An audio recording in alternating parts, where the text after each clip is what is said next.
Oyisima yafaava na ku kisaawe kya mupiira yali ava kubamu nga twali kyanja nali nina okubeera nabo ku lunaku gye bakubira nesisobola kati nga tulina we tumiiting okulya akabuzi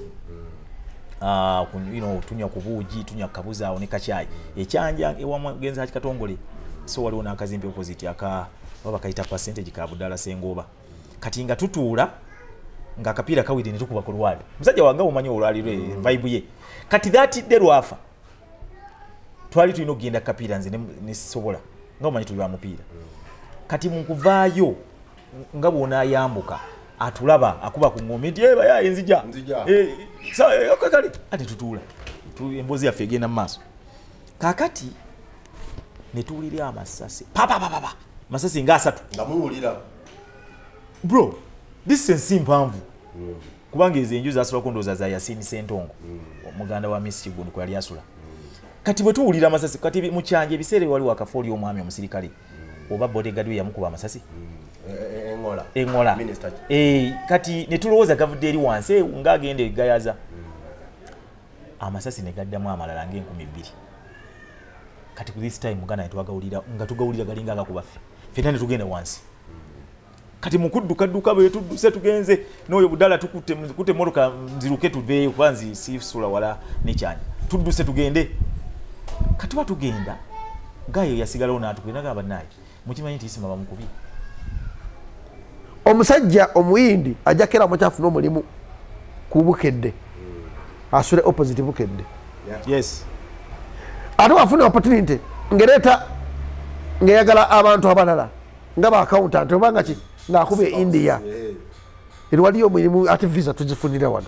mujje ogera okola nti obulumu emusulamu abantu 100 naye buli muntu gwafunira weebaka balya kimu emmere bagijja waka yes talya ku mulimu n'amazzi afuba okuba nti talina 10 kya spendinga buli kasente kakwata akajja wano n'akaweereza India kitegeeza ki we need to wake up teche kyatulema Mayus yayogeddeko nti tulina fitina nyingi omwalo bakita fitina blood tulina fitina tulina obutayagaliza ensi yaffe tetujagala tene muntu atayagala change mu bulamu bw'ensi buli muntu atayagala change kubanga ffenna tukudde ku mulembe gwe guno gwennyini naye ate waliwo change y'okutunda ensi y'obubi change eyokera kuma ky'okuteeka ettima mu bantu change omanyi omuntu asobola okukuttala nakuba emundu n'ofa nga Isima yafa but waliwo ebigambo byoyogera ebitta emyoyo gy'abantu ne bazaala abaana nga bafu mu bwongo mu ntegeera ne bazaala abaana nga tebaagala nsi yaabwe ekigambo kiri more powerful than okutta because omuntu osobola okwogera ekigambo nekita generation number generation efa because of what just one word yeah man bwe buzibu bwaffe banyama ne basebo tubaniriza mwebala okutambula naffe extra digest mugoba nsonga nzesesanga bate the great bwetutyo bwe tutambula mpola mpola tugezaako okubanga twogera ensonga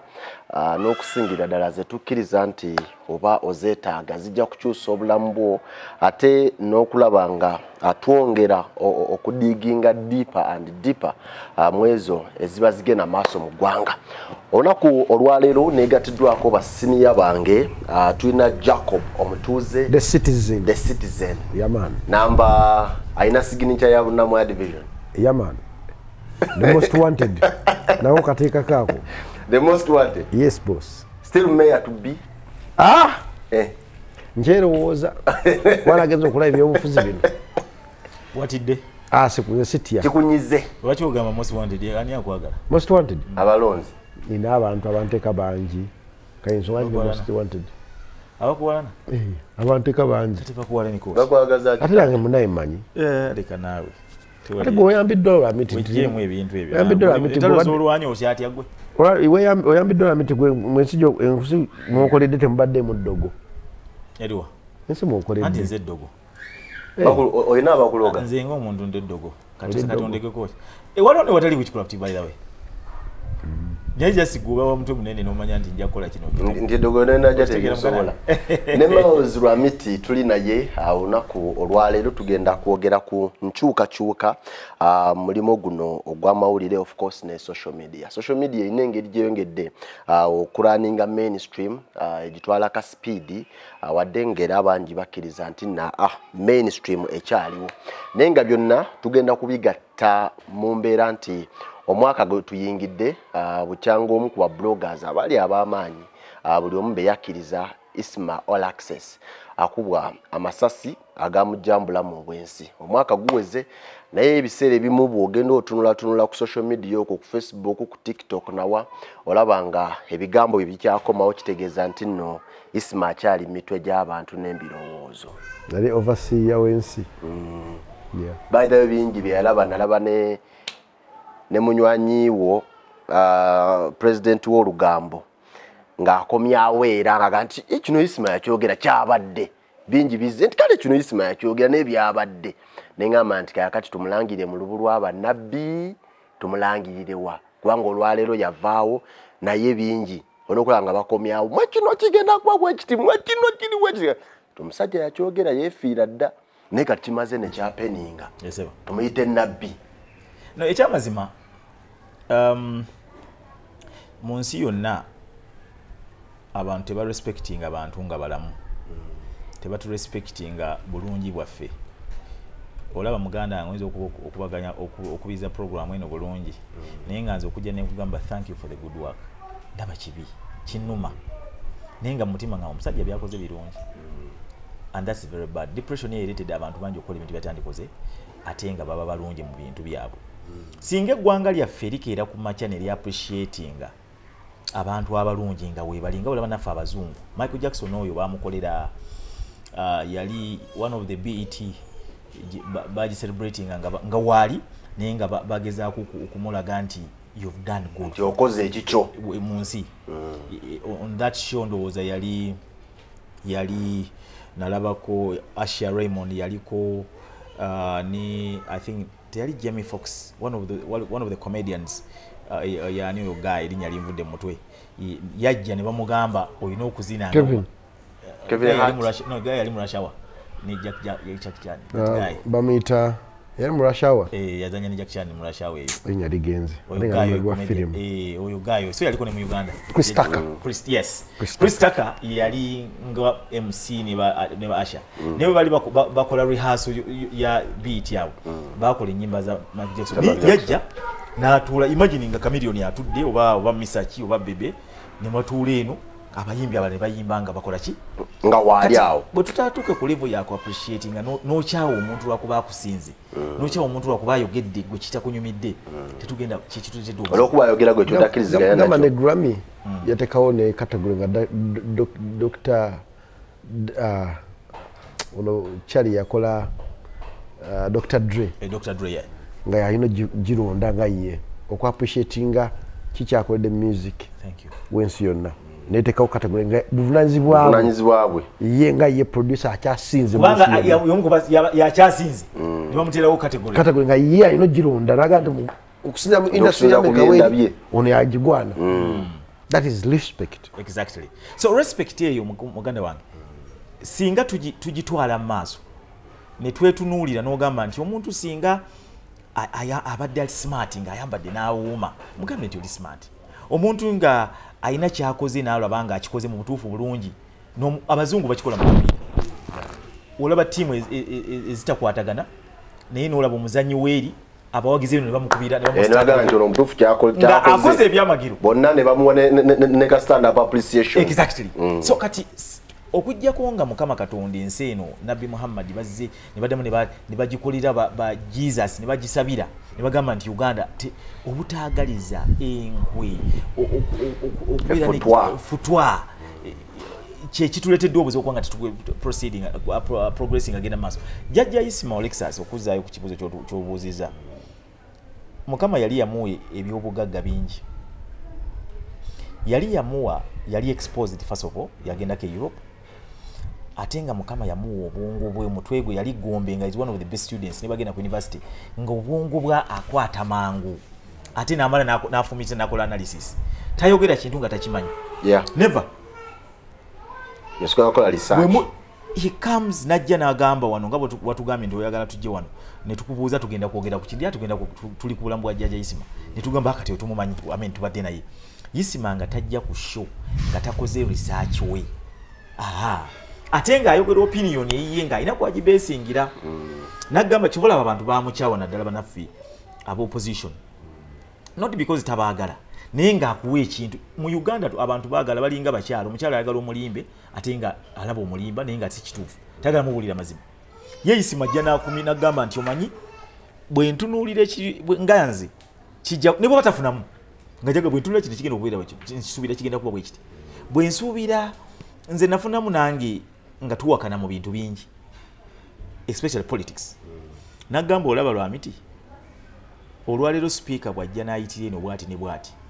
kino kye kigenda okubeerawo ye nga tabeera nnyo ku side eruzi nga ye nga bikaseera ayagala abe nga wawangulira ali ku top n'agamba nti yes omugenzi bw'ati Jacob abadde akola bulungi naye no speaker bw'anajja ajja kutereeza kino bwe kiti indeed nga bukijja okubeera n'akuwa n'ekizampo ya Europe nti bwe baakikola n'agamba president taziika tajja kubeera buli wantu because ye president ani nga bwe kiri n'agamba omubaka wa parliament and which I believe nze sigenda kubeera mugana wange nga ngenda kunoonya kalulu ate nzije nziika omuntu gwe simanyi ngende ku lumbe ngende ku mbaga because baagala contribution njagikuwa naye nze sibi ebindeeteeyo and that's a fact nga byakuwa so nolwekyo Jjajja Ichuli Mungu yali yamuwa ekitone kye mu nsi nga tajja kwogera kintu kyatamanyiiko tajja kwogera kintu kyojjo simanyi omwesitirizaako ajja kiku ne bwe babakyala n'agamba nti mukyala nga tokoze teri musajja agenda kwagala nga ngalozo tukola there's no woman there's no man agenda ku appreciating omukazi because olina beauty olina figure otambula bulungi simanyi okola kino you need to work because sigwasobola okuba ne figure eyo sigwasobola okusooka olwaleero nti gwasinze okusooka bulungi simanya bw'otambula buli musajja no bijja baabikola byaliwo tewali kipya kiringa celebrity nti nze ninayo akayimba akapya bakafeero bayimba bafeero tala bayimba kati golo kuba nti olinayo ennyimba ezikubya mu kiraabu nojja n'otumalako emirembe nojja n'obumotoka obufu tetwagala kubimanya jako bujasi babagamba no tulabye ebintu bingi so kati that was Isima for you bw'obanga oli muyimbi nga gwe capital tomutadde mu music yiwo bakubuuza music mufunyeemu kino ogamba mufunyeemu enju so what ninamwe emmotoka so what that's not the investment gyonoonya mu music muteekemu sente omufunamu yes bamado Matimba tebalina bintu bafire lutaye bafa tebalina akedi na motoka ga Range Rover ni music wabe tukyamuzika okitegeera ndoza so that was Isima for you ajja kikubulya gwonyige nti gwe okubeera nga oli muyimbi oli manya mamayita smart wa Jacob okera kugenda mu gym na kulabika bulungi noyimbayo nokola akanyama 6 pack so what toyina music nze sibabala abo sina time music omuntu tumanyira bukola kimu so nocho mwami Isima before I think Jabo comes in nti yakolanga ebintu bye ngabwa yakeranga kumacha nakola akantu ko kumacha bakayitanga ani simanyi ayina bwakayita okuzukusa abantu okwo ayina idinya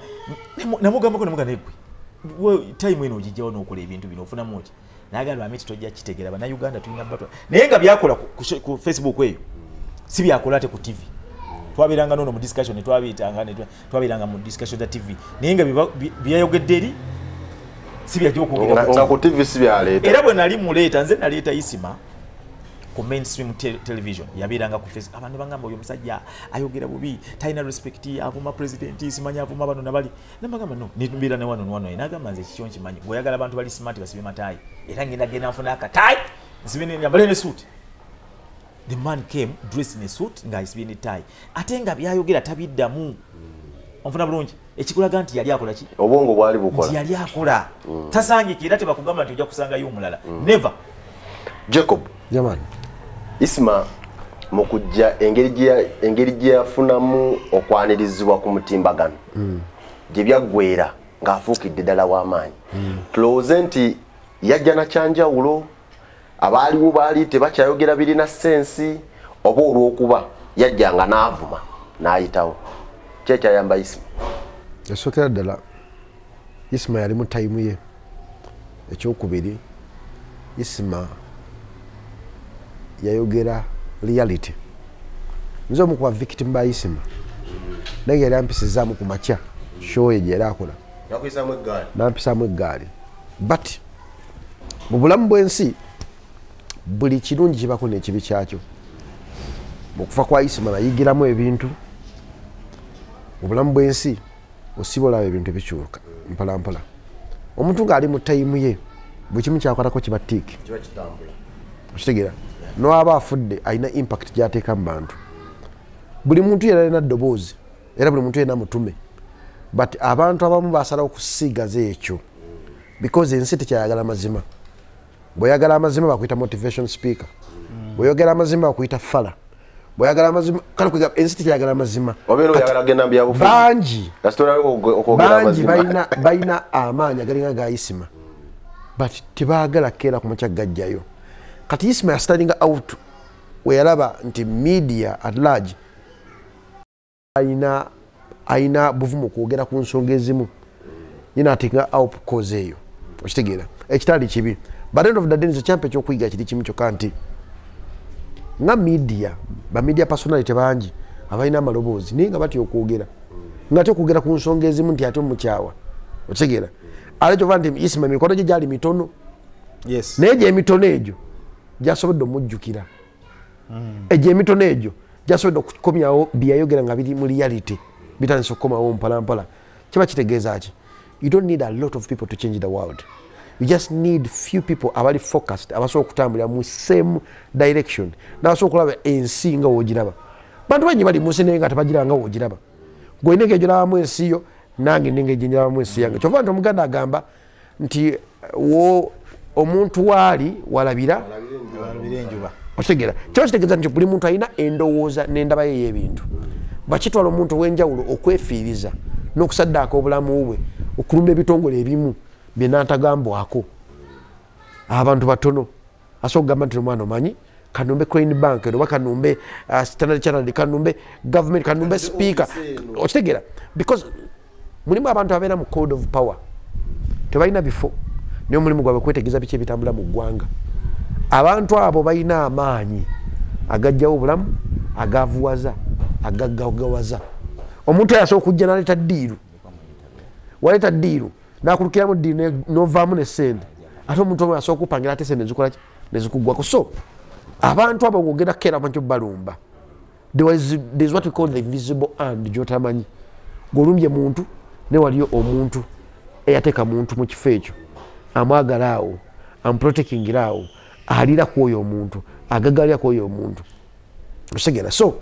nze mukulaba okwanga Isima Mukama Katonda amuze mirembe naye twasubwa nnyo tukyamisinga eddoboozi ye tukyanoonya omuntu asookeera ku makya okubeera nga Isima mu babloga ataliiwo sawa zino kyova nti kizibu nnyo okuzaawo Isima because yali teyeruma ntama kubenga oli kyaliwe lwamiti ng'akoze ekintu ng'akuleetera kiba kitegeeza nti Uganda gye tugenda media tekyali creative babloga kati beba creative bloga afuna sente nyingi okusinga n'omuntu ali mu media bloga ali asobola okujjukibwa okusinga abasajja abadde mu media Bale Francis yafa ne Bale Francis kuva buto waffe nga tumulaba asoma mawulire ani yali amujjukidde amali basudde baafa muntu ki yali akedde ku makyo gantu kanzi tujjukire ku bagenzi baffe abafa Moze Radio agire birthday eyawodde n'okumujjukira kwasaza amaanyi gaako kugenda kugenda so Uganda kirimu ffe ng'abantu we take people for granted and then tuba misinga nnyo nga bakonye ku miramwa egyo gye tuyitamu ng'abantu nokujjukira Moze Radio yayogeranga bwati Moze Radio yakola nga kino naye nga luli weyalinga you can't appreciate them okitegeera so kirimu culture yaffe yenkuza yaffe basiima ogenze omusajja Dr. Jose Chameleone yakiyimbako olunaku Chameleone watumuteeka mu ntaana abantu bajja kutendereza Chameleone oyo naye wano kati because buli muntu yena ali ku nsaliko ekirungi n'ekibi nze ndi musajja mukkiriza wa Bible Nabbi Isa mu Bible yaffe yalumba yeekaalu n'akuba abantu emiggo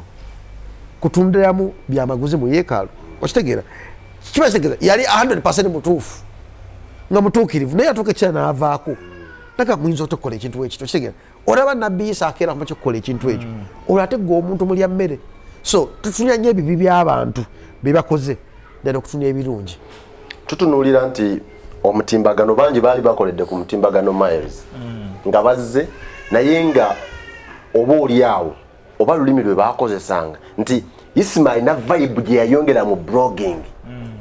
n'abali mu mainstream ne batandika okumutenaga Isima amaanyi gaalina nti ng'omuntu alina show ku makya nga ne Isima ali ku Facebook ng'ono ali ku TV nga aba ku probability oba ddala abantu bandaba oba kati bali ku Isima okitegedde so ne tuuganga obweraliikirivu mu mainstream weebuli nsobola okubuuza nti kikyasobola okudda njagadde direction gyotwalamu saagenda kukiriziganya nawe nti Isima yavuma abantu. I don't think it's that kind of person. Nti kuvuma amaanyi ge yalina nga bwolaba abantu ba TikTok bavuma abamuusi naye ye ya kituufu Isima teri muntu ali followed alina numbers nga za Isima bwe yabeeranga live kumachanga woza nti abantu bebase era bakitanga think kiri atabala ekiri atabala nga bwaba ku kiri atabala ekyo kirizo obagaana ne bobani nga buli nga abantu bako you see the people used to wake up in the morning and tugenda ku Isima every day kati nze njakuwa statistics zino ndi sali nnyo mugolobe wa social media goberera bla bla bla but of course I knew he would be there. I'm not a fan of social media naye nga nkimanya abeerayo naye bwe twamuleeta ku TV now this is a difference tetubeera nkuna muntu ng'alina numbers ng'alabyo yes tamale mirundi yaliko ebiseera bye probably ne Frank Gashumba but Isima jajja ichuli ye ya breaking even ngate yeye seriamumanyi nti tamale was a journalist nga muna Anthony ali munamuli Gashumba abaddewo for long nega jajja ichuli ya very nobody tali toto mulino oyo nga ye yajja n'agamba nti nzize ne mukola show for 2 hours bro nga non stop nga akalimi kali waggulu that was Isima whatever discussion gy'omuntu aliddemu kasitense tegeera nti kwali there is a time twakola ko nayagala kisampolinga mundabi but people watching this because social media is omuntu nze okubeera ko nga atune nze nenga tabiriiko nitugamba katute ku simu bro this is true story nituta amasimu naye nga abantu bali luddawo abantu botasuubira bali ku isimu omusajja namuwenti waliwo omusajja yali eyo ibanda namugamba jangu okimenteezo onamukalabwa so kino kiraga nti Isima yali mukwano gw'abangi oyinza omutwala gwe mu direction yo gy'osuubidde obambu simanya ba Facebook nga bomanya abantu babaza omanya abantu kyogedde nti wabeeranga eri neeno nga abantu bagamba ki naye abantu bafa mainstream bazalawa tetuwadde nnyo kyobola nkugambe nti tetuwadde nnyo time bantu bazuula bitone byabwe ffe twamulaba nga mulungi ne tumuteeka ne ku TV era Isima n'aba successful on television kyobola yabeeranga ne ku bantu b'olugambo bamutwalanga simanya ku olugambo naye nga bw'omutwala mu ebyo aku analysis bw'omutwala mu current affairs sports for example Isima yafaava na ku kisaawe kya mupiira yali ava kubamu nga twali kyanja nali nina okubeera nabo ku olunaku gye bakubira nesisobola kati nga tulina we tumiiting okulya akabuzi tunywa ku buugi tunywa kabuzi awo ne kacyayi ekyanja ewamugenza Katongole so waliwo n'akazimbe opposite baba kayita percentage ka Budala Sengoba kati nga tutuula nga akapiira kawiri ne tukuba ku lwali musajja wange omanyi olwali vibe ye kati datidde lwafa twali tulina okugenda kapiira nze nesobola nga omanyi tuli ba mupiira kati munkuvaayo nga bw'onaayambuka atulaba akuba ku ngome nti nzija kale ate tutuula embozi yaffe egenda mu maaso kakati ne tuwulira amasasi masasi nga 3 nga muwulira bro distance mpanvu kubanga ezo enju zasulako ndooza za Yasini Sentongo omuganda wa Miss Kigundu kwa yali asula kati bwe tuwulira amasasi kati mu kyanje ebiseera waliwo akafooli omwami omusirikale oba bodyguard we yamukuba amasasi engola minister kati ne tulowooza gavudde eri wansi ng'agenda egayaza amasasi ne gaddamu amalala ng'enkumi 2 kati ku this time muganda ne twagawulira nga tugawulira galinga agakubaffe ffenna ne tugenda wansi kati mukudduka bwe tudduse tugenze n'oyo budala tukute moroka nziruke tuddeyo kwanzi sifusula wala nekyanya tudduse tugende kati watugenda gayo yasigalawo n'atugenda gamba naye mukimanyi nti Isima bamukubi nti omuntu ava wano atugambye ajja nga sikikiriza tuka what netukyusa era bwe wojjukira ffe twasobola okutuuka ku kulamisiini eyo muganda wange okutuuka ku jjajja Ichuli kasimanyi nakyakwogera ebigambo Isima ebimu ku byasemba okwogerayo byasemba okwogera mu wiiki eyo ne ku shows byali bya kweyagaliza nakolera nsi yaffe yali nyumba serebu ng'abagaba naye mba mwagala okusigala nga mujjukirwa mukole ensi byegenda obajjukirirako teri agenda kujjukira kuzimba kalina teri agenda kujjukira kubeera nti nze nali w'amaanyi nga nina emmotoka ey'amaanyi wabula yo deeds byewakola mu nsi yali enjiri ya Isima mu bigambo ebyasembayo ebyo so boddayo olwaleero okuddamu okubuuza Isima ne social media nti Isima yalaga abantu emitimbagano bwegikola abalala baaliko naye nga bavuma bawemula beeyambula ye tiyakikola era olwaleero ngajja ku bwagambye nti abantu bangi bagezezaako okutuula mu bigere bye twaba n'omusajja yajja nga amufaanana yeshepinze nga yende aliwo omusajja yajja wa Isima yakafa ku social media nga yeshepinga ddala nga jjajja Ichuli n'akalivu na biki you can't be tosobola kuba Cristiano Ronaldo tosobola Thierry Henry sokopa skills but you can't okitegeera you can never be Jacob abeera nnyo ku TikTok ayagala nnyo ebintu bya TikTok mbulira akaze abulira abafumbo simanya okola mukwano but that is him tosobola kukola that is him ense mumanyidde kuba nti bya mukwano Dr. Love kati ffe tusobola kubibeera and that's the problem we have in Uganda njagala kuyimba nga Kamili njagala kukola you can never be someone so n'olwekyo banaffe for me I think that's my submission ku Isima especially wekijja nti ku TV yava mu social media si kulwana mbu yateekawo kulwana okwo wabula ye yali ye Mungu yali yamu ekitone kye and that was him later forcing yali ye akola ye kyamanyi kigambishofu kyekyo that's the problem that tulina abantu baganya okuforcinga nogera mu kikubo omuntu nakola business ye okutunda empale ngwena okasenera nogera okukola ki naye okutandika okutunda empale naye nga tomanyi oli idea y'okutunda empale agijjeewa agenda kukola ate ani amufandinga okitegeera bantu banyo bavuga mamoto kugamba lweteka kupesha nya kuvuga motoka nga yagundi naye nga tomanyi agijjeewa tomanyi bwakola tomanyi kikyakola ng'omuntu but end of the day life yaffe eri bwetyo ng'abantu but end of the day tusinda kusaba busabi Katonda atuyambe Uganda eno eddeko ko mu mikono gy'abantu okkiriziganya nange n'abatulaba nti nno jjajja Isima nti Ichuli yayongera okulaga abantu bano abakolera ku mutimbagano nti osobola okukola n'okompitinga ne TV eyo gy'obadde weegomba nti osobola okukola n'okola ekikyo TV neyo bayakumma omulimo ekitegedde radio neyo bayakumma omulimo it's not dedication inokuba dedicated ku kintu oyagala okukola na perseverance eyo kubukedde kuliko omwana yadde mu kiyumba kati ali ku mpewo yes okitegeera media we yatuuka tekyayina grooming muntu media etandika ku numbers kizoyina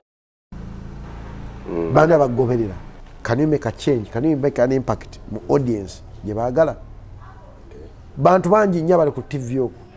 ng'abantu abali ku social media babasinga amaanyi naye nga ye ali ku TV aganyisa okukozesa ku opportunity va kuba Lwamiti abakola amaanya gawe way back before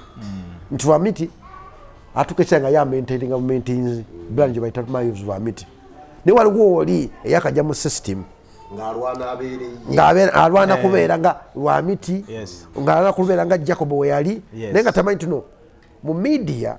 you have to rebrand each and every moment you find that's why Lwamiti wamulaba nga agenze ku politics n'avaayo nengenda ku politics nkyalimu kati thinking beyond kino kyenu ngamba should I continue politics oba nkiveemu kati ojja kusanga omwana mu media ng'akwata Lwamiti amukuba mubuliza ku ttaka wa media nga gwakererako gwazibizaako Lwamiti wakera mu kino agenda mu America yadduse agenze mu America ensi yamusitome neweebuuza esente ziri mu America zizo ye wazijja zizika mu ekonomi yaani ya Uganda ziyinza okuba nga tezikutuuka but zigasa ki Uganda at large. Tetukyalina eri bond gye bayita Uganda yaffe. Kyova nti no abantu bajja basanga nga wakiri alimirira munne bamudipooti ng'akomewo wano. Ojja basanga kani nagwenda wakati ali ku lutalo. Otegera imagine nowebuuza lwaki okudipotinga wona busimaya bakakalamu bakezi bayagamba wona muno. Yes, biri mu Uganda toli ku social media biri mu Uganda muno gonyumize be social media jako lwaki tafa awandikidde msisimaya ba consulate ba Canada awandikidde Canada ojja kusanga omuntu ali e UK nga naibayo mu Uganda ninga tasobola kuchatinga naye nakwogera naye ng'asobola okulimirira munne bamudipoting akomewo yensi yaffe naye ate ojja kusanga abasajja bagwira ng'aba Nigeria nga baagalana wamusanga kuba kunsengwira amusembeza busembeza bepushinga labira wano ku Basomali those people va ku Basomali ojja kusanga mu Nigeria nati Nigeria batulese nga David atadde ekivulo ku H2 Banaije bajja kijjulamu because bamanyi omwana waabwe noba bamuwadde ssente zijja kudda mu ekonomi ye waabwe. Oyogenda ku basajja bawamba kisenyaawo abasajja abo bakola bizinesi zaabwe ziyamba bo bewasaamu. Omusajja omuyindi ajja kera mukyafuna omulimu ku Bukedde asule opposite Bukedde. Yes, ate wafuna opportunity ngereeta ngeyagala abantu abalala nga ba accountant obanga ki ng'akubye India waliyo omulimu ate visa tuzifunira wano mujje ogera okukola nti obulumu emusulamu abantu 100 naye nga buli muntu gwafunira weebaka balya kimu emmere bagijja waka talya ku mulimu n'amazzi afuba okukola nti talina 10 kya spendinga buli kasente kakwata akajja wano n'akaweereza India. Kitegeeza ki we need to wake up. Feki ekyatulema Marius yayogeddeko nti tulina fitina nyingi nnyo nenge omwaba kita fitna blood tulina fitina tulina obutaagaliza ensi yaffe tetujagala teri muntu ataagala change mu bulamu bw'ensi buli muntu agala change kubanga ffena tukudde ku mulembe gwe guno gwennyini naye ate waliwo change okutunda ensi yo obubi change eyokera ku makyo okuteeka ettima mu bantu change omanyi omuntu asobola okuttala nakuba emundu n'ofa nga Isiba yafa but waliwo ebigambo byoyogera ebitta emyoyo gy'abantu ne bazaala abaana nga bafu mu bwongo mu ntegeera ne bazaala abaana nga tebaagala nsi yaabwe. Ekigambo kiri more powerful than okutta because omuntu asobola okwogera ekigambo ne kita generation number generation efa because of what just one word. Yeah man bwe buzibu bwaffe just katono nnyo muganda nkwongereza ku kyajja ko bolaba gwolesa ekizambo nti waliwo omuntu ali mu kuwaloopa abantu baba deporting and that's the fact. Naye ensi gwe aloopa era ali bize yewaana nnyo agamba nyina bajjayo mwenna tewali buzibu gwe ensi gy'olimu yiyo nendowooza abantu bwe bagenda e Bulaayi bagwa eddalu emitwe gyabwe gibatandika okuba mu ne ice bagwa eddalu bayirawe sikulimba bagwa eddalu bagwira ddala eddalu ensezo ziraba fena tuzaagala kubanga zirina green pasture omulungi but end of the day nti osanga bannyinaffe oba baganda baffe tugeze abalembe Buwalabu nadda ku TikTok n'akola ekintu n'ogamba omwana ono ayinayo abaamuzaala nadda ku TikTok n'avuma omuntu okuva ku makya paka budde kuziba nadda ku TikTok n'awemula ebigambo n'ogamba tuli kuki naye ate nenzijukira nti bajjamu n'engoye kati ensi ngayambu engoye kwabiko omukazi nogaa nti ono teri musize Buwalabu saa 9 nga asomesa omubiri gw'ekyama gw'abakazi ogwa wansi naye nga buli ssaawa 9:10 yeyambula ku makya obudde nga bukya naye ng'abeerako n'abantu abamugoberera nga yeyambula okitegeera kati gw'ojja ng'abantu bayikyuli aboogera ebintu ebigatta ku nsi okitegeera naga nti essomero lino lirimu ebisiyaga tosobola kirowooza kunogana kubuuza ku mwana waayo essomero likukwata litya essomero likuyisa butya noga nti banka zibba abantu because mu banka babba abantu tugenda nti withdrawing sente tutafaayo ku sente meka zoleseeko ne bajja bakubbako sinja 50 kagobe 10 abakubye akiba kugwe no agera kuweza abantu abantu yakinkolako ngetwala 10,000 buli lunaku okitegeera kubanga baka zikikola kanisima wakera mate nayogera ku kintu ekyo gwe ng'omuntu osobola kukera makyo kufumitira neisima kyayogedde owe kandi netandika okwetegereza movement zange za banka kiri kitya yensi yaffe gye tuli nti ensi yaffe teyagala mazima yagala bulimba era kyova nti abantu bajja kwerimbika nnyo mu bulimba naye nga amazima tebagagala. Kino kiri intentional, kiri sponsored by someone, kubanga bw'otunuulira olwaleero ebintu ebitalina makulu tubiwa nnyo amakulu. Anti muli idol. Uganda li idol. Muli temuyine mu bantu bali mwekyokubeera busy muli idol. Kati mumujja wa sente zigenda mu bbaala. Njagala olwaleero sijja kwogera naku for the purpose of the interview lunaku olwaleero lumanyi. Bw'okimanyi nti bbaala zigenda kujjula. Kati bo bakola ddi? Fe tuli wantu tubona abona omusana gutu okyono simanyi agenda kola mwami Kyagulanyi waliwo goyina mu ebirala bye tugenda okukola tukedde buli omwana jalaga eriye yebase alinze bu bali kyanje eyo basingo maada bali mu apartment bebase ziwera bwezi tinga batandika okwefaako nga basimanya bakola ki nga bagenda mu baale ezizenjawulo sizimanyi manyi bo bakola ddi walabye receipt omuntu aleta receipt ngeriko biru ye basasudde nga ya milioni 14 milioni mwe nego zisente ozimanyi in a night to spend that money. Do you know my sente ezo obungi bwazo bakola minimoti ati kyo gotugamba nego bira Jack boy abera mwejo emukulembeze ya jogamba kyo madde nkudamu nti babeera awo kugundi okwo bwe batyo ku mitimbagano kati fa abakoze ne batuvuma ne we don't care ono nakeera ku macha n'agamba nja kukola kino ekizimbe gwanga kati ono isima Jacob Kyagambe ndi isima teyeyambuliranga ku social media teyawemulanga ninga abantu bamufollowinga kati ono omukazi akeera ku macha sawa zakedde ku macha ye naagenda simanya ayigiza ebintu abantu by'ensonga y'ekisenge ye bwabikola abantu babeera bwe bati kati gwe n'ogamba akola bulungi nnyo kati naye oli abeeranga legit n'agamba ngenda kwogera kweno banki by'abantu lino essomero muyitiriza school fees zammwe nnyingi lino essomero muyina emize emibi ate mwesima waki mukuba abaana nga that was isima tajja kwogera gwe kyoyagala kuwulira naye nga tajja kubeera ate kukya bwekijja nti oba entertainment kugaye nga akola ki ng'abyogera so nolwekyo abantu baffe mu Uganda most of them abamu bagala just kwesiriwaza abamu bali idol they don't want to wake up in the morning feje tukerera ku majani tubona ne baga lwaki oli ku board kakati for example muganda wange bwe ninya boda mukabiki nze binkwatira lwaki onjogirira gwe nze njagadde ne botambuliza ebigere it is okay that's my life gwe bwobeera onyo sikyayo n'omukago gukoca ekifuba nze sijja bikola nze nja kubeera mu byange ngende kaboda kantuse gyendaga ngende ndimu waliwe tutera okulya waliku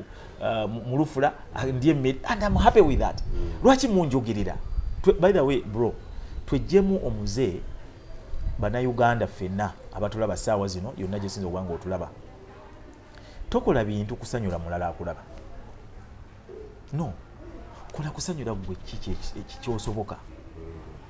ojja kwagala osanyule ffe tukulaba musimanyi ogenze mu kifo bwekiti ovuze n'emmotoka naye nga maama otalina kyakulya nga maama otalina na sukaali mu nju naye gwe oli ku ffe oluusi nga naawe oli bubi olwokweyagala ovuga emmotoka nga yajjako olina z'amafuta exactly ye lwaki ogula emmotoka ey'ebbeeyi nga togisobola lwaki obeera n'akadomola k'amafuta mu mmotoka tonatuuka kuvuga omuntu yenna ng'olina akadomola simanye bwe nansikirako emmotoka tonagituuka givuga ate si musango it's not a crime okuvuga obutawana mmotoka it's okay abagagga bangi bafa ne baleka n'ebizimbi balina ebizibu ebyebitolodde kati gwobeera mukazi gwoko it's okay webaze mungu ndi wano wendi and that's no problem tambula n'ekyo wanaakusitula ng'ogenda n'embeera abantu boogerera abo simanya babeera mu state house abo simanya bakenda simanya wabuuza nti bakola mirimu ki waliwo kyobadde obuuza simanyi abakola bwe bati hani abasasula no abantu batetenkanya muganda wange eri omusajja ng'asiiba mu kibira gyazimba amakage alina Mercedes Benz atumye engoye ennungi nga tavuddeewo nga kikyayagala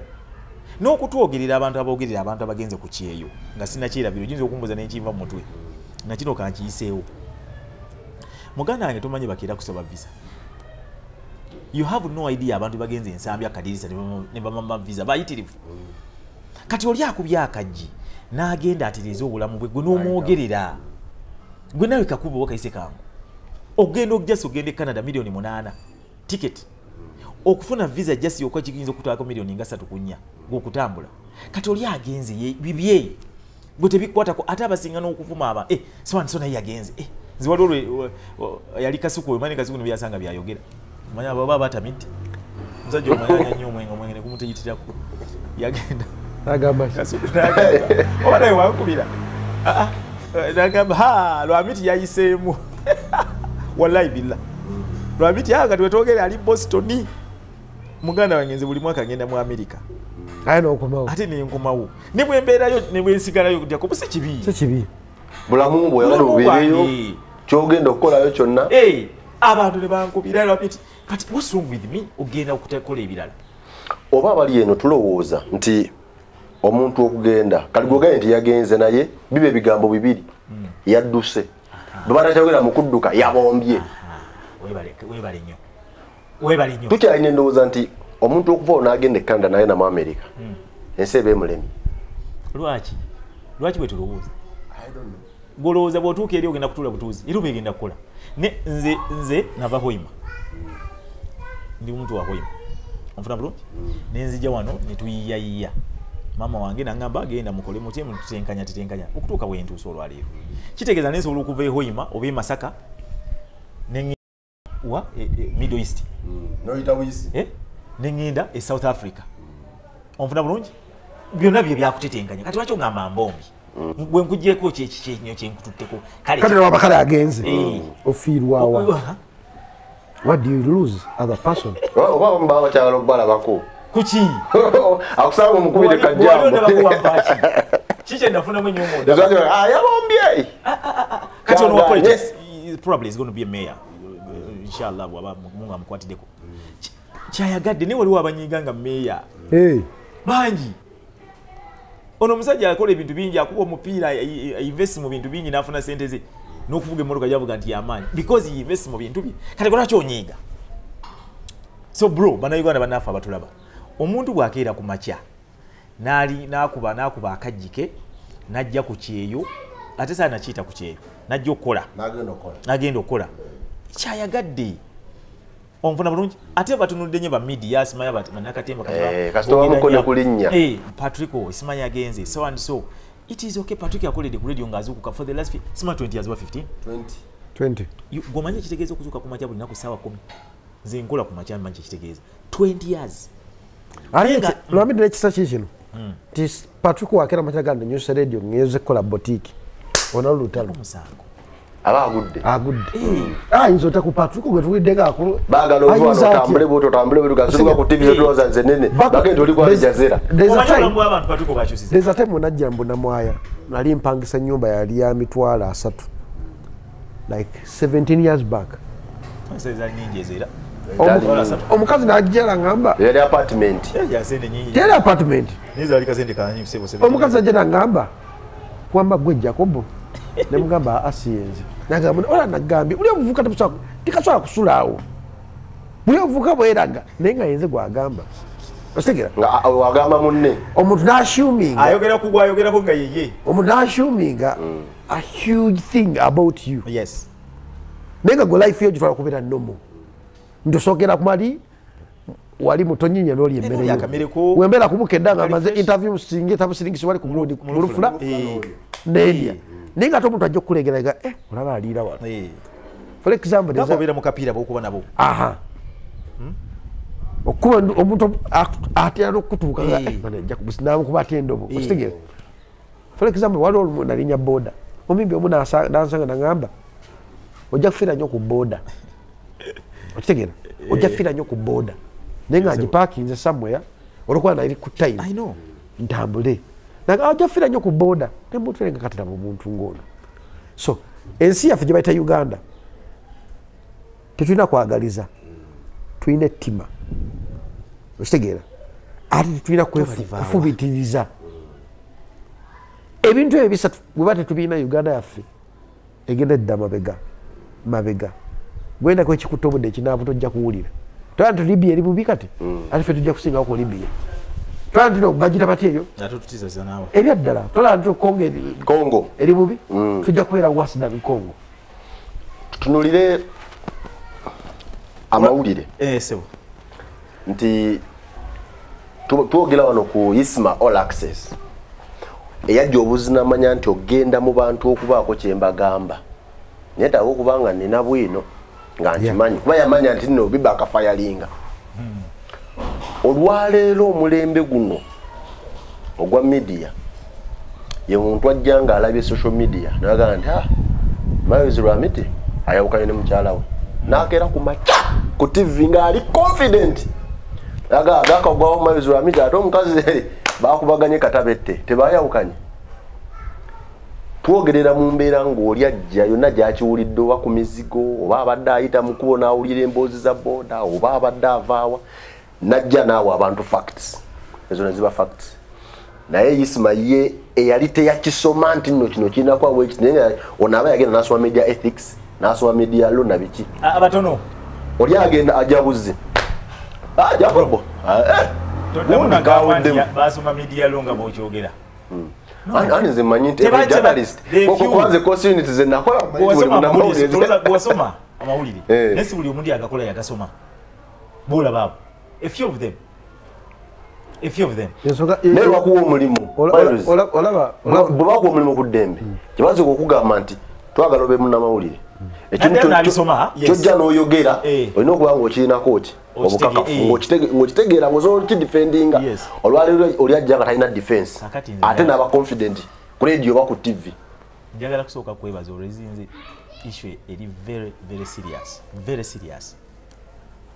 Olwaleero omanyi lwaki simanya programu z'olugambo bifu. Simanya abakola olugambo, simanya buli omu byayogera buli ka TV akakagulawo buli akaledi akakagulawo bakola lugambo. You know why? Because siba mawulire. Ekyokubiri, and it's a very important point. Nti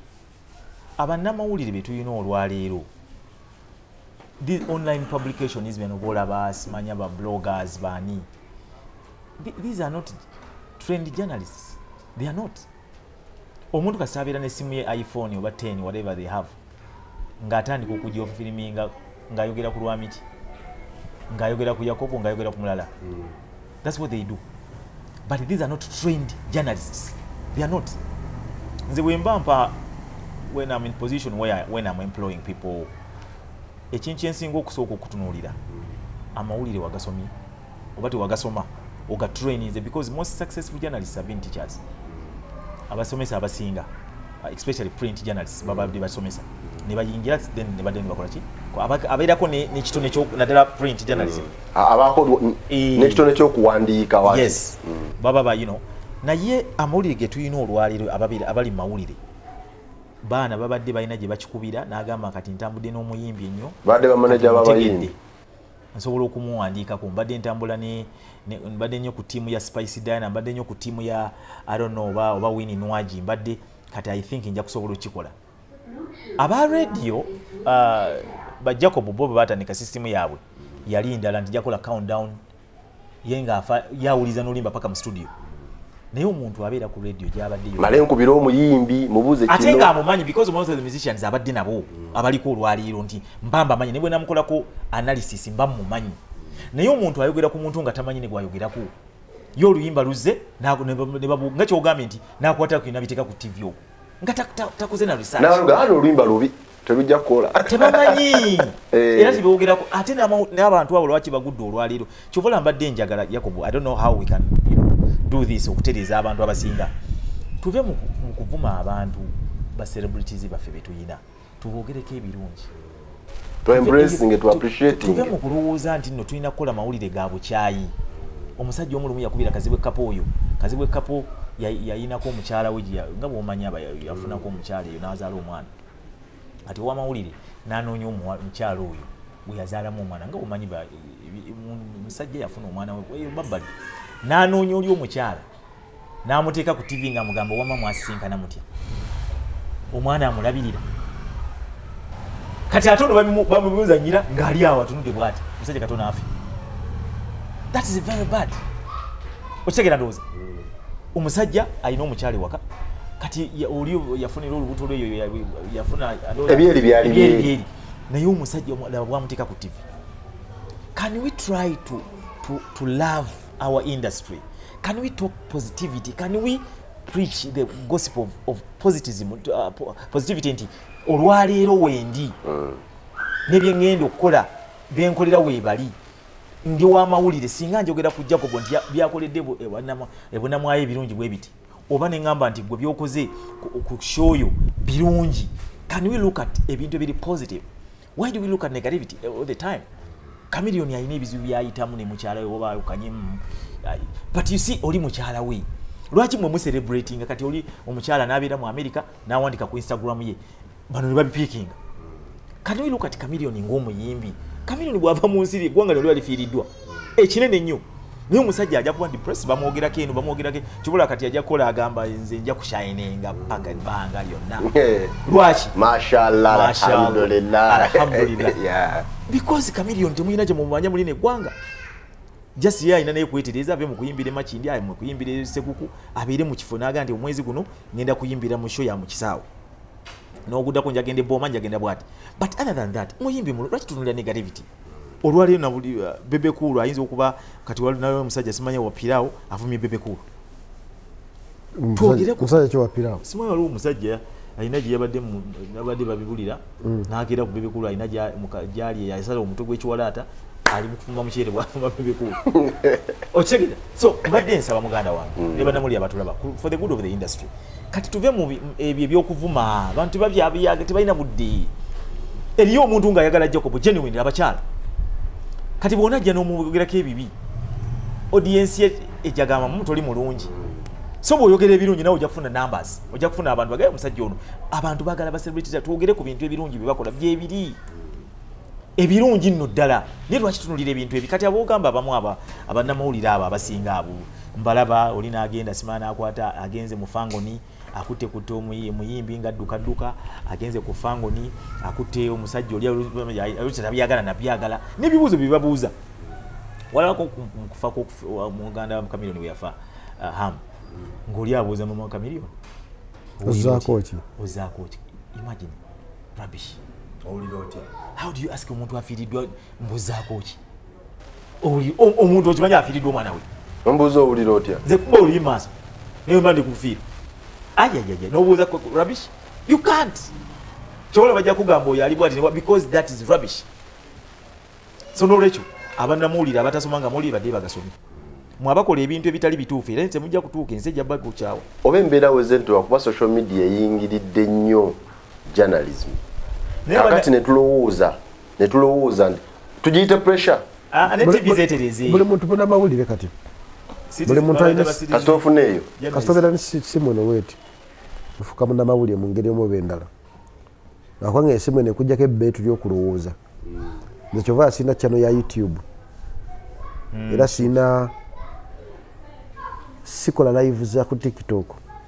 Oh really? Kyoga nti sirina budde bukola live oba kola channel ya YouTube. Osobola bufuna nagira nenjigala nga ntandise okulwala abantu balala views abantu balala likes abantu balala shares agenda nakola live nagamba nti mbale muwere gulwadde bwe mutawera sitandika yes balabe bwe mutawera sitandika muyite bannammwe njagala abantu bitano obulwadde bungi edda mu media wakolanga ng'olina kuweereza twali mu kabampaane. That's why ojja kusanga mmewa miti nejja kubutwira legacy yaffe tukuumi tojja jijawo twali kabampaane kati sawa zino kabampaane mungi kansoko kupostinga mungi kansoko kubreakinga story mungi accident egwa omunagano okuyamba omuntu n'amulikodinga ng'omuntu ali apocha akabenje kagudde naye oli alikodinga bantu omuntu ali afune first aid nga epocha oya mulaba awo engeri gyalaja otebera nodi kulembaku mosamu nano gwekiro nva ku radio eyo nasanga accident ngekubye omuntu omutwe guvaako gugudde wali nenga waliwo ali mu luguudo wakati nenga abantu bali bajjeyo amasimu bakwata nempakinga nekwata omuntu omujja owaliko defense na coaching emundu nangamba omutwalawo nemuga omusajja akyasigadde eddwaliro liwali nagaana nezijjao kadde mugamba nze nemukulembeze mbuna mwanze atwala kino ekyalo omuntu ono kwali nenda omutwala mukunsukuma okunza ebbali emotoka nejja ate nemuyitawo swi n'afiira ddala nemutira ddala. So ensi yaffe kabampaani wayitirira obungi bye bigera okutuukawo bye bituukawo kyova radio ziri mu kuggala yeah TV ziri mu kugana because tezina media because wotunuulira omuntu ali ku social media afa numbers any fool can get a numbers because bobera ne numbers kikufula amaanyi nze ngobera abantu emitono nkaaga nete kimfula amaanyi siso agamba nti nsinga demba amaanyi nsinga bukedde amaanyi never manyi nti numbers zino teziriyo ekintu ekiriyo kyogase ku society that is it yes you have to do what should be done sandike no opinion your mind about to focusing nnyo kuba media so very good thank you very much abantu ba media especially the abali ku head abakutwala media nabo benyini balina abamu n'okwetonda kususse abamu mwana ajja nakola ekintu nga abakulu balina okwetonda ne musonyi ku mirimu tebagimanyi ekintu kyayitawo okitege kigambo ba nze blood simanyi byagenda mu bbaala sizimanyi ziriko kirabika emyaka gyange sijaayo abamu kati mumuyinza okuba mu kibisobolo naye nze kati kikola ki nenzikiriza nti kati nze nja kgenda mu bintu byensuubira bye byange kati ne mu mainstream media some people who are running these media houses are in wrong places. Sure. Yes. Nti pressure ne direction y'ebintu ebitambulamu kati bikyuse. I don't want to rule out the fact that media is good day. No. For example, radio is a communication to it communicates to so many people, to the masses. Radio you can listen to radio wherever you are and you cannot rule that era ekyali yamanyi mu ggwanga okusinga TV. Yeah, of course esinga TV radio esingira ddala TV because abajiwulira be bangi teta na antenna simanya biki smart eza akawaii no wulira obuli bwa wakale simuko buno wotono ojja kulya radio ekitali ku TV nti TV ojuli olina okuba ngo I think you ina internet or something ojira ekitali ate ku radio so ojiteka na internet so mainstream media erina okufokasinga ku bintu ebitambula ebiriwo. For example, TV gye tulaba mu Uganda twaba ku UK television ne tudda ku American television. American television yero anti ekulaga happening now. Kati tuli wano we can see be live on TV on the YouTube ku Mugoba Nsonga Extra. Tusobola okuba ki okuba live. Onfuna bulungi nnyo. Ye TV ya American nti ekola ka mini set ka studio anywhere. Nekola baganga bukitambula. Twava mu kiri ekikadde ekya UK tujja bili codinga tubitwale. Tujja balagedda TV kati yavaayo eyo. Breaking news, breaking stories kati kyekiriwo. Kati TV yone wetaagene n'ekyo. Nemanya nti kati tugenda maaso na kino. Let me give you an answer nyokutwalake mabega. When we were starting Spark jukira Jacob. Twalina ekigendererwa kya Spark okuba nti yabakyala. Kikola twalaga nnyo music, twalaga nnyo n'obusopo. Naye ne kitajja bulungi. Guess what? Omugenzi Ivan Ssemwanga bwe yafa. Rest in peace. Ne tugamba tugenda kubeera ku kintu ekyo ne tulata nefuna idea ndugamba nyi tugende tujje ku airport paka bagenda okukola ki bro we've not gotten the numbers we got then tetutadda mukufuna namba ngezo nti kati abantu bonna baga abagala okulaba bino mugende wa ku Spark ne tukyusa ne kubya of course ebya radio but that was ebya Jacob yes Kyagulanyi Spark TV did a very big job for Kyagulanyi to be in parliament mu Kyaddondo fe twalaga ntubira twali tugenda okulaga ne NTV ne jumpinga nefuna feed yeyo kyengeza kulaga kyekinti TV evuddeyo mu bikadde biri ebyo bya kulinda kati ate ne TV ze tulina olwanti tebalina idea they are not creative bagala nnyo ono kyakoze kyenkoze olugambo twakola olugambo live wayaye buli omu lugambo bokola you can do something else now lugambo is everywhere biri bogus yobola bakola ebintu bitaliyo balimba bagenda balimba abantu bagenda bakola ki you can be creative abantu bagala okulaba bingi nnyo wala mujaja gamba social media tutte TV no mmwe temutudde kwefumitiza TV ina kubeera ko ki radio yote ina radio ne boyogera obwogezi ne bokuba music people listen but television ino kubanga oli aggressive ebigenda mazo mu nsi it may not be politics per se abantu basinga balowooza nti olina kukola politics ndabasima tujja kukola abantu bayombeba gukuli ekintu nga kirungi abantu bajja kyagala so n'ekyo TV nsuubira ekyayina amaanyi gayo kusigala mu bantu nga tebagadde olwako problem government abantu abaddukanya olusi TV tebamanyi kyakola okay ate abantu abandi bayambi bakole ebintu olusi bayinza obutabawa ideas nibatazikiriza. So nze nsuubira TV ekyalina strength y'amaanyi very Jacob embeera weetuuse emisinde gyolaba ensi kwetambulira ddala radio ne TV ekyasobola okuddayo neewa omuntu kyateekedde okufuna. Omanyi nti waliwo abantu abatamanyi nti no tugenda mu census. Waliwo abantu abatamanyi Uganda budget tebabimanyi ebya census nti essaawa eno bali mu kuteekateeka budget esomwa ogw'omukaaga kwegamba nga tebamanyi naye nga bamanyi olutalo lwa kamiliyoni ne Daniela bamanyi bebekulu na biki baana bali mu parliament bamanyi musajja yayimira ku floor n'agamba speaker government omusolo guyitiridde kyokka ng'atula akakiiko ka finance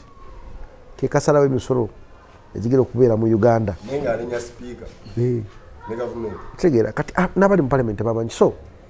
ekibuzo ky'omubuzizza nze saasira nnyo omwana ali mu kusoma maziko mu essaawa zino journalism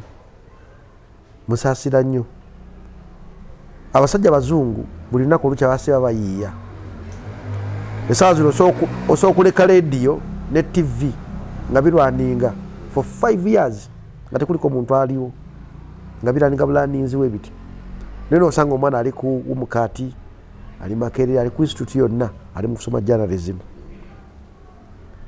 Journalism oli mugulinga gwa nakyewa n'akaseera kyova nti kizibu nnyo okusanga omwana ava ku Umukati gwe basasula milioni 2 gamba agagawulidde mu mawulire bali 300. Omugezi Bale Francis yafanga n'ennyumba tagizimbye jjajja waffe eyatuinspiringa okuyingira omulimu akigera kati omwana asoma journalism musaasidde. Ensi ekyuse teyakuddamu kubeera kyekimu.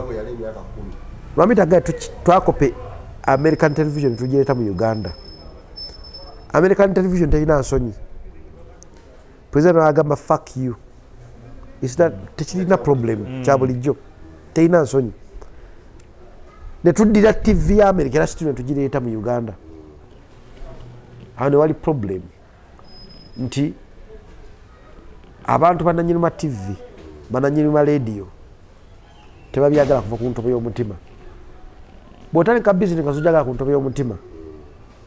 oginyunyonta bunyunyusi tofaayo nnyo ku kibi yekoze. Ojja kusanga omwana ng'ali ku TV tebamusasula musaala naye nga bamuwadde empewo kwalina okukama kyova ajja kuvuma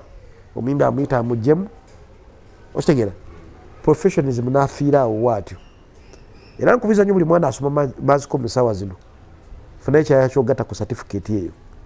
tujja kutuuka ekiseera bagijjewo nga tekyalina makulu because essaawa zino bwebanga social Facebook esooka okulipotinga ekintu nga bukedde tinakiripotinga nga bukedde gakiripotinga ssaawa 4 kiba kikutegeeza akiga asoma journalism. We need to wake up. Twetaaga okuupdatinga ensi yaffe. Budget eyisibwa n'obulayo TV esooka okumwenyemenya budget eyo eyisibwa omuntu wa wansi ogitegeera. Mateeka mangi gafuluma n'obulayo TV okunyonyola etteeka erifulumye